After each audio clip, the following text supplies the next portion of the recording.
मानक चंद, कमला देवी, राकेश, नीतू, ऋषभ और Ayushi Musharraf, B123, Sethi colony, Jaipur. Shri Parshwanath re rolling mills limited, Durgapur 1, Bardhaman, west Bengal. Amita Jain, पत्नी अनिल कुमार जैन, संगीता जैन, पत्नी विपिन कुमार जैन। डॉक्टर विनोद मगनलाल जैन, कुसुम्बा, सुवर्णा जैन, डॉक्टर रत्नाली जैन, धर्मपत्नी डॉक्टर विपुल जैन, USA। अर्पिता जैन, धर्मपत्नी वीरल जैन, USA। विराज, ऋषभ, प्रीशा, विहान, रजियानु परिवार। राधा जैन, किरण जाखेरिया, आभा जैन, कल्पना जैन, कविता जैन, प्रियंका जैन, रितु जैन। श्री अशोक कुमार, रतनलाल जैन, नूतन, गौतम, प्राची, आदित्य, महिमा, डॉक्टर सलोनी, Niranjan, Arhan, Aaradhya Mehta, 49, Walchand terraces, Tardeo road, Mumbai. Gulab Chand Singhai, Shrimati Santosh Singhai, Saurabh Nimisha Singhai, Smita Sanjay Jain, Shweta doctor Rajendra Jain, E/7/4 SBI colony, Arera colony, Bhopal. Sanjay Jain, Meena, Anchal एवं यश जैन, गोरेगांव, मुंबई पश्चिम। श्री किशोर खंधार, श्रीमती सुषमा एवं परिमल खंधार, अहमदाबाद, गुजरात। श्रीमती कमल कुमारी जैन, धर्मपत्नी स्वर्गीय श्री विनय प्रकाश जैन, विचित्रा, मंजू, नवीन, सीमा, अंकुर, शिखा, रुचि, अनिरुद्ध, यशा जैन, मिनल रेजिडेंसी, भोपाल, मध्य प्रदेश। दिवंगत मातु श्री भौरीबाई एवं पिता श्री नथुलाल जी एवं बहन श्री मुन्नी बड़जात्या, थाना गाजी, जिला अलवर की स्मृति में श्री ज्ञानचंद जैन, 4/84, मालवीय नगर, जयपुर, राजस्थान। श्रीमती शांति देवी पाटनी, पत्नी स्वर्गीय श्री निर्मल कुमार पाटनी, सुपुत्र सुरेश कुमार पाटनी, विजय कुमार पाटनी, अमित कुमार पाटनी, इम्फाल, मणिपुर। श्री सन्मति महिला मंडल, श्री दिगंबर जैन मंदिर, सेठी कॉलोनी, आगरा रोड, जयपुर।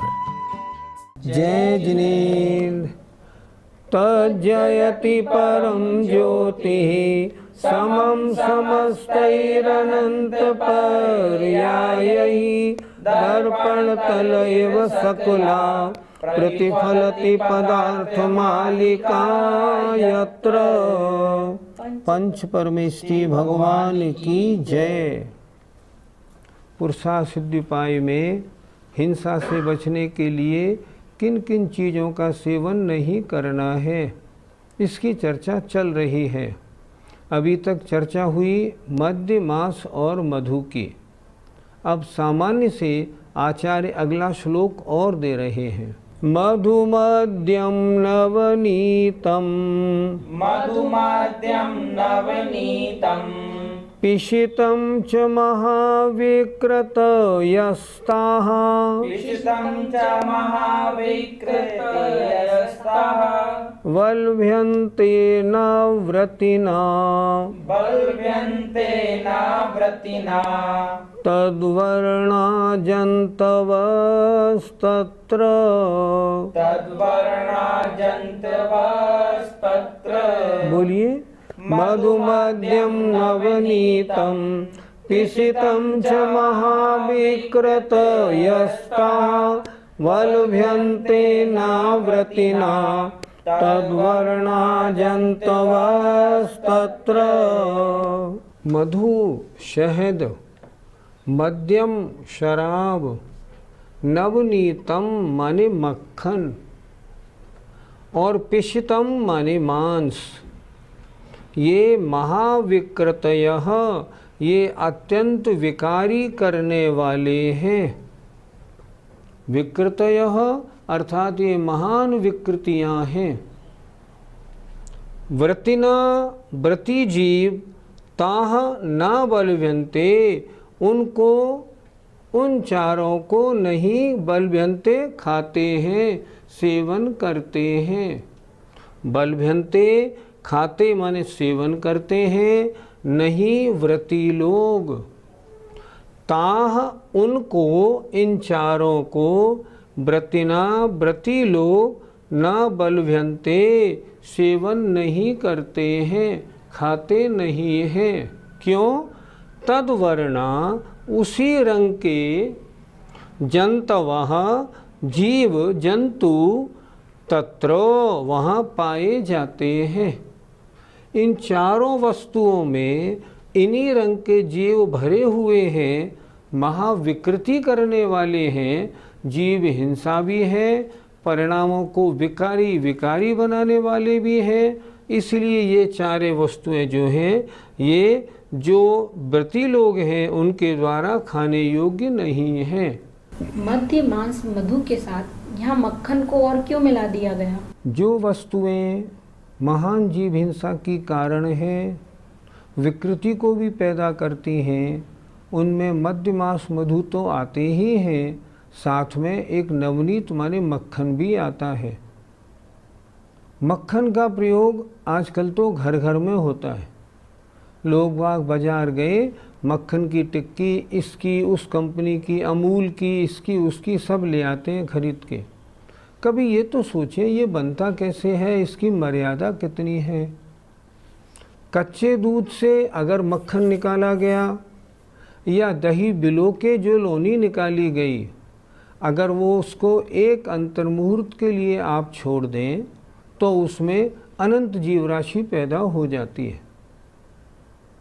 असंख्यात तरस पैदा होते हैं, एक एक तरस के साथ अनंत स्थावर निगोदियाँ और पैदा हो जाते हैं। तो क्या मक्खन बिल्कुल नहीं खाए?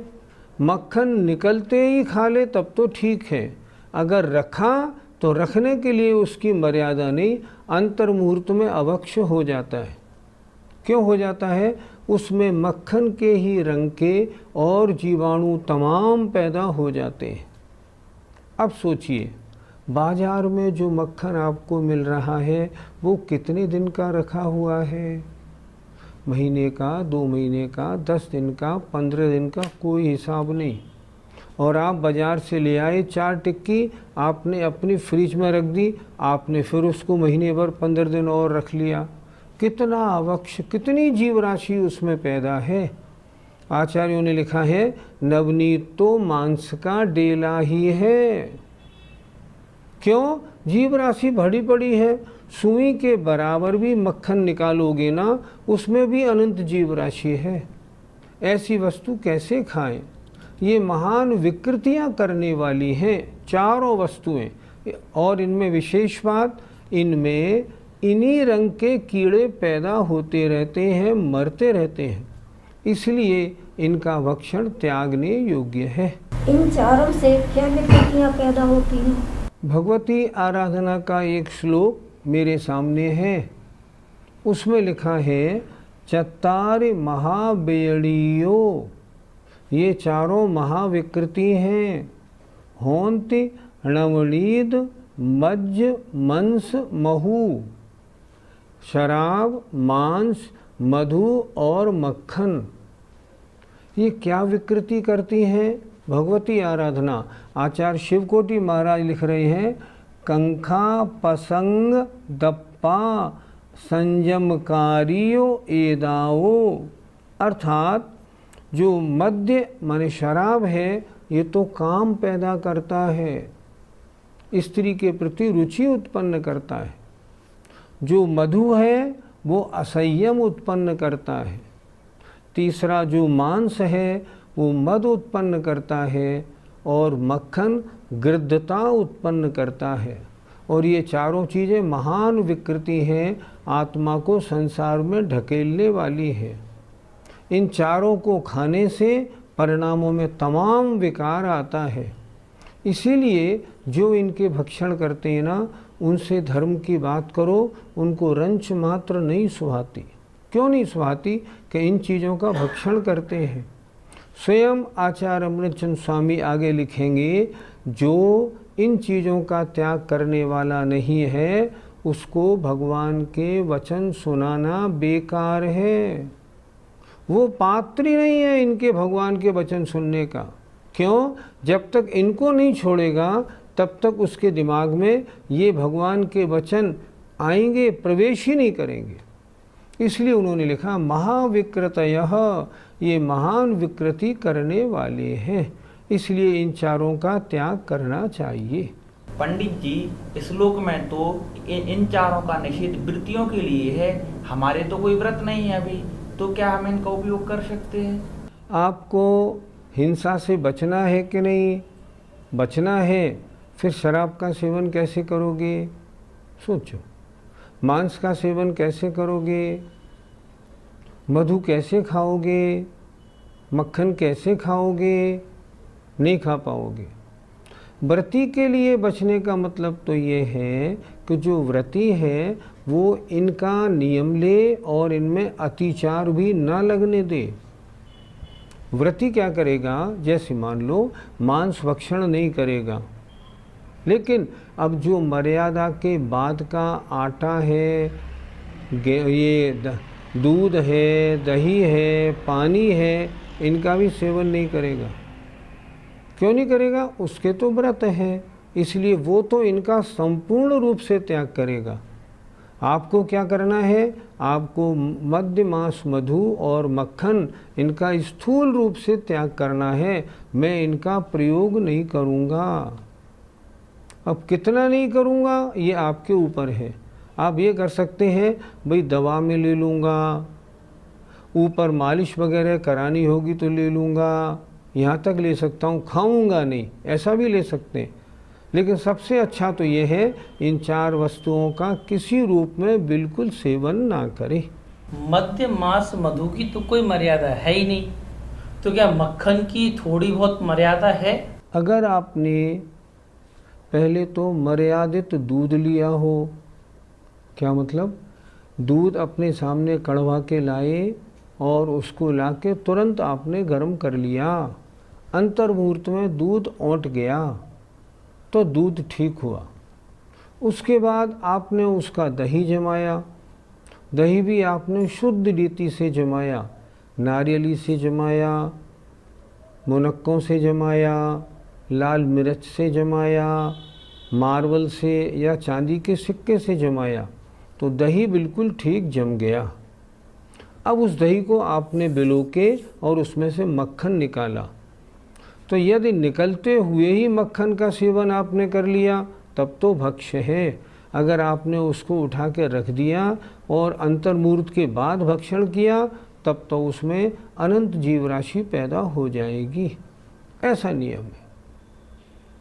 इसलिए मध्य मांस मधु का तो नियम ही नहीं, क्योंकि उनकी जो उत्पत्ति है, उत्पत्ति दूषित है, उसकी तो कोई मर्यादा ही नहीं, उसमें जीव राशि भरी पड़ी है। मक्खन में केवल अंतर मुहूर्त का टाइम आपको मिलता है, वो भी कब? जबकि दूध सही हो और दही भी आपने ठीक जमाया हो। दही तो बिना बैक्टीरिया उत्पन्न हुए बनता ही नहीं, तो फिर दही से बनाया हुआ मक्खन कैसे उपयोगी हुआ? आजकल सामान्य जन में ये एक बहुत बड़ी भ्रांति है। सबकी यही मान्यता है, साइंस कहता है कि बिना बैक्टीरिया पैदा हुए दही जम ही नहीं सकता। लेकिन उनको ये भी मालूम होना चाहिए साइंस के पास दही जमाने की सही पद्धति ही नहीं है। आज विश्व में जितनी भी जगह दही जमता है ना, वो जामुन से ही जमता है। और जामुन से जब दही जमाया जाएगा, दूध में जामुन डाला जाएगा और जब दही जमाया जाएगा तो उसमें तो जीवाणु होंगे ही होंगे, कोई रोकने वाला नहीं। लेकिन जैन आगम में जब कोई व्यक्ति समाधि कर रहा होता है, अंतिम समय होता है, बड़ी पवित्र अवस्था में है, उस समय भी इसको छाछ पिलानी चाहिए, ये शास्त्रों में लिखा है। तो क्या शास्त्रों में ऐसा इसलिए लिखा है कि जीवाणु वाली छाछ उसको पिलाओ? सोचो, क्या मरते समय तक समाधि में जो जीव है उसको क्या जीव भक्षण कराए जाएंगे? कभी नहीं कराए जाएंगे। फिर कैसे बनेगा दही? आप नारियल के खोपड़ी के कड़े वाले हिस्से से जमाओ, बादाम से जमाओ, मार्बल के पत्थर से जमाओ और उसको विधिवत जमाएंगे तो दही जमेगा और जीवाणु नहीं पड़ेंगे। मैंने स्वयं प्रैक्टिकल करके ये देख लिया। एक पैथोलॉजिस्ट के पास ले जाके मैंने बाकायदा ट्राई करा लिया और मैंने देख लिया, नहीं, बिल्कुल नहीं, जो शुद्ध रीति से जमा हुआ दही है ना उसमें जीवाणु नहीं होते। मैंने खुद ट्राई किया है और मैं लेके गया हूँ। इसलिए जैन आगम में जो लिखा है ना उस पर शक करने की कोई ज़रूरत नहीं। हाँ, शुद्ध विधि जानने की ज़रूरत है। आपने बादाम से दही जमाया, अब बादाम से दही जमा, अब आपने वो बादाम निकाले दूसरे दूध में डाल दिए, तो क्या हुआ, वही आपके दही का जामन उसमें लग गया, उसमें जीवाणु होंगे, इसमें कोई शक नहीं। फिर क्या करें, 4-4 बादाम के 4 ढेर बनाएं। आज पहला ढेर आपने यूज़ किया, कल दूसरा ढेर यूज़ किया, परसों तीसरा यूज़ किया, चौथे रोज़ चौथा यूज़ किया, और यूज़ करने के बाद उनको बिल्कुल धो के और सूखने के लिए रख दिया। जब वो ड्राई हो जाए तब उन्हें उपयोग में अगर लेंगे ना तो दही भी अच्छा जमेगा और जीवाणु भी नहीं पड़ेंगे। जैन शास्त्रों की विधि को कोई काट नहीं सकता। ये सर्वज्ञ के वचन हैं, साइंटिस्टों के नहीं। साइंटिस्ट प्रमाणिक नहीं होते, सर्वज्ञ प्रमाणिक होते।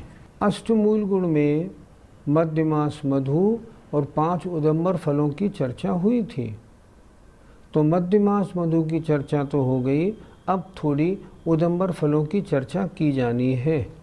अगले श्लोक में वही चर्चा हुई है। योनिरुदुम्बर युग्मम, योनिरुदुम्बर युग्मम, प्लक्षन्यग्रोध पिप्पल फलानि, प्लक्षन्यग्रोध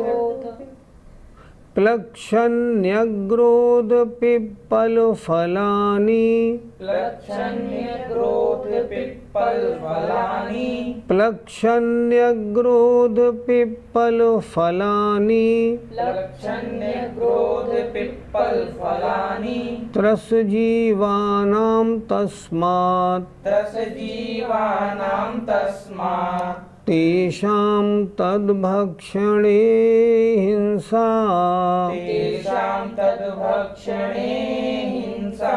बोलिए, योनिरुदुम्बर युग्मं प्लक्षन्यग्रोध पिप्पल फलानि, त्रसजीवानां तस्मात् तेषां तद्भक्षणे हिंसा।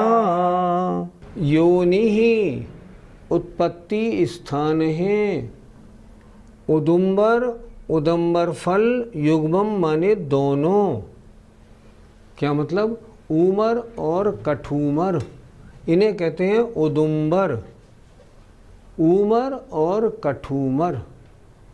और प्लक्ष अर्थात पाकर, न्यग्रोध माने बड़, पिप्पल माने पीपल के फल। कौन कौन से फल लिए, 2 तो लिए इन्होंने, उदुम्बर युग्मम 2 उदुम्बर, ऊमर और कठूमर। इसके अलावा प्लक्ष पाकर, न्यग्रोध बड़ और पिप्पल माने पीपल, इनके फल। ये त्रसजीवानाम तस्मात्, ये त्रसजीवों के योनि उत्पत्ति स्थान हैं। ये जो 5 जो उदंबर हैं ये त्रसजीवों के योनि ही उत्पत्ति स्थान हैं। इनमें निरंतर त्रसजीवों की उत्पत्ति होती रहती है। तस्मात् इसलिए, तद्भक्षणे इनके भक्षण करने में, तेषाम मतलब उन जीवों की, उन त्रसजीवों की हिंसा होती है। ये सभी उदंबर फल ना तो देखने में आते हैं और ना खाने में आते हैं, तो इनको कैसे समझें? आपके घर के आसपास कोई बड़ का पेड़ तो होगा। जब उस बड़ के पेड़ में फल लगे और जब वो बड़ के फेल के जो फल हैं वो नीचे गिरें, जरा एक फल को उठाएं और तोड़ के देखें। आपके घर के आसपास पीपल के वृक्ष तो होंगे, पीपल के वृक्ष में फल तो लगते हैं। जब उसका फल लगे और टूट के नीचे गिरे तब आप उसको तोड़ के यूँ देखें, आप आश्चर्यचकित रह जाएंगे। थोड़े से छोटे से फल में और लाखों जीव ऐसे भरे रहते हैं जैसे हिसाब नहीं, जैसे किसी ने ठूस के भर दिए हों, ऐसे भरे रहते हैं। क्यों भरे रहते हैं? क्योंकि ये फल त्रस्त जीवों की योनि उत्पत्ति स्थान है। इनके अंदर ऐसी सामग्री है जो त्रस्त जीवों की उत्पत्ति हो जाती है। हमारे घर के बाहर एक बड़ का पेड़ है। एक बार मैं जा रहा था तो एक नीचे गिरा, मैंने उसको उठा के तोड़ा। जब मैंने तोड़ा मैं दंग रह गया। उसमें छोटे छोटे चींटी से कुछ बड़े जीव, इतने जैसे समझे बहुत छोटे छोटे इतने जीव भरे हैं और इतने छेद होते हैं उसमें, बस पूछे नहीं, बहुत हजारों। इसलिए आचार्यों ने कहा है कि ये जो फल हैं पांचों, ये त्रस्त जीवानाम योनि ही, त्रस्त जीवों के उत्पत्ति स्थान है। इसलिए इनके खाने में उन जीवों की हिंसा होती है, बिल्कुल नहीं खाने चाहिए। और जो फल हैं ऊमर और कठूमर और पाकर, ऊमर और कठूमर तो नहीं, लेकिन पाकर जंगलों में देखने में आते हैं। आजकल भी बाज़ार में जहाँ अन्य बिरादरी के लोग होते हैं वो इन्हें खाते हैं तो बाज़ार में मिल जाती हैं, लेकिन जैनियों में इनके भक्षण का प्रचार बिल्कुल नहीं है। फिर भी कभी अवसर मिल जाए तो इनका सेवन ना करें। पंडित जी, इन फलों में त्रस्त जीवों की उत्पत्ति कैसे हो जाती है? इन फलों के अंदर का जो वातावरण है, जो इनकी बनावट है, वो बनावट ही ऐसी है जो उन जीवों को उत्पत्ति के योग्य सब कुछ प्रदान करती है। मक्खन है, मक्खन निकला, तुरंत जीव उसमें कैसे पैदा हो गए? निकलते ही मक्खन में ऐसा वातावरण, ऐसा योनि स्थान बन जाता है कि उसी रंग के, उसी जाति के तमाम जीव उसमें पैदा हो जाते हैं। इसी प्रकार ये फल जो हैं अंदर से गीले और गूदेदार होते हैं, और उन गूदेदार जीवों में, उनमें अपने आप इन जीवों की उत्पत्ति का स्थान बन जाता है। जैसे बड़ और पीपल के फल को देखें तो उनमें तो अंदर बहुत से छेद बने होते हैं, और हर छेद में एक के पीछे एक बहुत सारे जीव निकलते रहते हैं। और जो जैसे गूलर होता है, गूलर को अगर तोड़ें तो उसमें मच्छर जैसे जीव होते हैं। हमने एक बार गूलर तोड़ा। सम्मेश शिखर पर भगवान आदिनाथ की टोंक पर हमारा जाने का मौका जब पड़ा तो हम उधर से ऊपर जा रहे थे, तो एक पेड़ वहाँ लगा हुआ है गूलर का, उसमें से कुछ गूलर नीचे टूट के गिरे। हमने वहाँ एक को तोड़ के देखा, तोड़ा, उसमें से 25-50 मच्छर एकदम निकल के उड़ गए। तो अब उसमें से मच्छर तो उड़ गए, अब तो उसको खा सकते हैं क्या? नहीं नहीं, जो मच्छर पूरे थे वो तो उड़ गए, अब जो अधूरे मच्छर हैं अभी वो तो उसमें बहुत सारे हैं, छोटे हैं, या अभी जो पूर्ण पर्याप्त होकर नहीं निकले वो तो मौजूद हैं अभी। इसलिए उनके खाने में तो हिंसा ही हिंसा है। आचार्यों ने जो भी लिखा है शास्त्रों में वो बहुत अपने दिव्य ज्ञान के द्वारा लिखा है, उसके बारे में हम कुछ नहीं कह सकते। इसलिए मध्यमास मधु और उदंबर फलों का त्याग तो जैनी मात्र के होना चाहिए। जय जिनेन्द्र। मानक चंद, कमला देवी, राकेश, नीतू, ऋषभ और Ayushi Musharraf, B123, Sethi colony, Jaipur. Shri Parshwanath re rolling mills limited, Durgapur 1, Bardhaman, west Bengal. Amita Jain पत्नी अनिल कुमार जैन, संगीता जैन पत्नी विपिन कुमार जैन। डॉक्टर विनोद मगनलाल जैन, कुसुम्बा, सुवर्णा जैन, डॉक्टर रत्नाली जैन, धर्मपत्नी डॉक्टर विपुल जैन, USA। अर्पिता जैन, धर्मपत्नी वीरल जैन, USA। विराज, ऋषभ, प्रीशा, विहान, रजियानु परिवार। राधा जैन, किरण जाखेरिया, आभा जैन, कल्पना जैन, कविता जैन, प्रियंका जैन, रितु जैन।